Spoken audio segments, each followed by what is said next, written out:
त्यो भने केपी शर्मा ओली हेर न भिडियो बनाएको भनौँ न राजनीति चाहिँ मलेसियामा र अहिले नेपालको राजनीति त्यत्र 51 जना बालबालिका मार्थ्यो त्यही माथि भएन भनेर अनि मध्य प्रदेशमा त्यत्र आन्दोलन भयो 6 महिना त आन्दोलन भयो एक फेर झुकेन बच्चा र दुध खान दिएन भने हुन्छन् भनेर भन्नु केपी ओलीको झड्केलो हेर यहाँ कस्तो प्रशंसा गर्दैछ केपी ओलीको केटा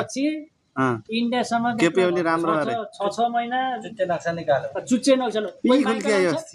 नक्सा मेरो गुलो चुच्चो छ मेरो गुलो चुच्चो छ त्यो भन्दा तिमीले तुरतुरी निकाल्न सक्दैन चुच्चे नक्सा निकाल्न त्यो मुजी नक्सा भन्दा मेरो चुच्चो नक्सा निकालेर कसो गुलो भयो त भनेको के टीसी टेस्ट किन भन्न पाइयो त के कारणले अहिले 24 घण्टा ड्युटी गर्नु परिरहेछ कसको कारणले गर्नु परिरहेछ त्यो त आफ्नो पुर्खालाई सोध्दा आफ्नो बाबुबाजेले सोध्यो त केपी शर्माले गएर बनाइदियो त गरिब भयो त धनी भयो भनेर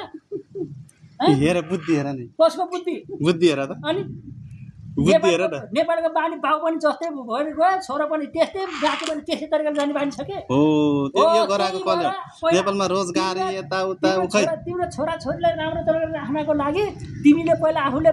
छोरछोरीलाई सोचेर काम गर्दै त भोलिपल्ट